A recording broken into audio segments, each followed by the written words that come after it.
We often see solitude as something negative, but I think being alone or living alone can help your art in a positive way. In my case, I moved to Sweden when I was 7 years old. Before then, I lived here in Ivory Coast. And I remember all the kids, all my friends would always come over and we would play. But once I moved to Sweden, all of that was gone. And I was alone. I didn't have any friends at first. And I wasn't able to speak Swedish at the time either, so I started drawing. And I think being alone then is what made me draw. Fast forward to now, since I live alone, I'm alone with my own thoughts and ideas. Although I don't always have positive thoughts, being alone has helped me regulate them more and be more in control of my thoughts. It has also impacted my art because when you're alone, there are less distractions. There's no one to talk to but yourself, or if you call someone. You're in your own head basically, so it's easier to draw for long periods of time without somebody distracting you. This solitude has helped me see things differently. I feel as though when you live alone, you value family more in a way, and people in your life in general. Basically, you don't take a lot of things for granted is what I'm trying to say. At least I feel like I don't anymore, because when I used to live at home, I would be like, oh, mom, dad, like I always see them, you know? Like for example, when I hang out with someone, I feel much more in the moment. And when I finally get to meet the friends that I have in Stockholm, I make the most out of the time we have together, because I don't know when we'll see each other again. Basically, I live so far from where I used to live. It's like 7 hours away, so that's why.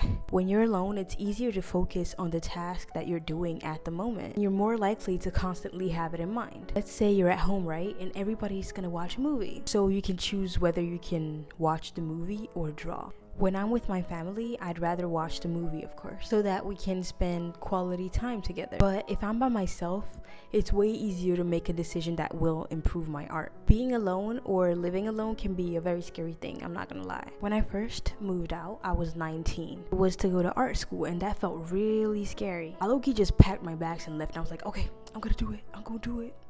I literally just dove right into the unknown. I just didn't know anything. I was worried and wondered how I would do it.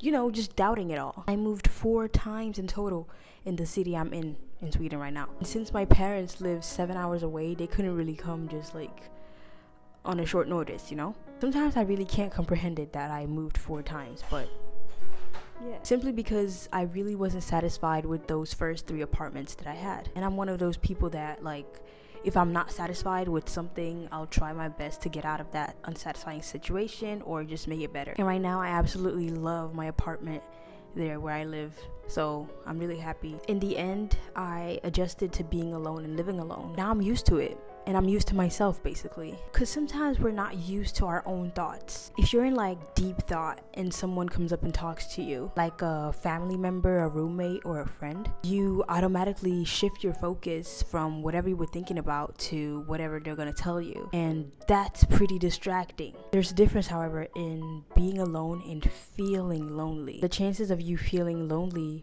increase, of course, when you live alone, but you don't really get any social interactions when you live alone. Sometimes when you need help, you might feel as though you can't get it because you're all alone. So it's really important to find that balance of being alone but not lonely. But how has this impacted my art? And how can it impact your artworks as well? I'll give you 3 examples that I noticed. Well, number 1, you get bored quicker. For example, when I'm home alone with no one to talk to and nothing to do, then I have no choice but to draw. So at first I usually just sit there and think, and I'm like, what should I do? And when I really think about it, all I can do is draw. So I end up just drawing. And this part where you're bored is the best time to make art. It's easier to reach and focus on your goals. For example, me.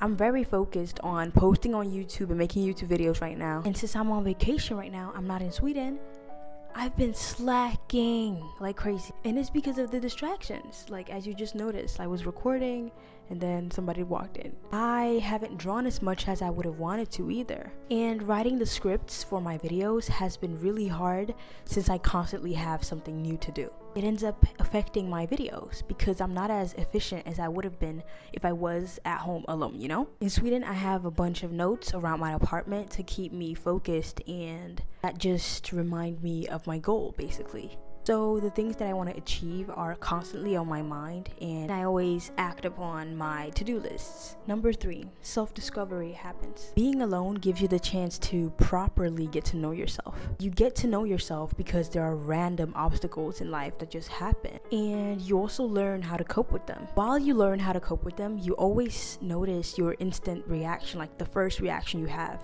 Like how quick are you to panic, how hard it is for you to self-regulate your emotions. You just learn, and you eventually teach yourself new things based on the experiences that you've had. This is why I love comparing life to The Sims, or just a game in general, because the more things you experience and you learn about, the more you level up. In The Sims, with any skill that you acquire, you can always level up and get better. So you can see life that way. It's so much more fun, because I see problems and obstacles now as things that I will overcome and that I will level up from. The downside of living alone, however, is that loneliness part, and the fact that if you're living alone and something happens, you're all alone. So I would suggest to befriend a neighbor or have a friend from, I don't know, if you're going to school or if you're working, just have one friend at least. Or try to make friends that are just in the city. It's good to have someone that you can check up on and that checks up on you. If you are living alone or have any suggestions, please leave them in the comments, because this is something that I often think about. How living alone or being alone can help you improve in certain areas of life. This will most likely not be my only video on loneliness or being alone, you know?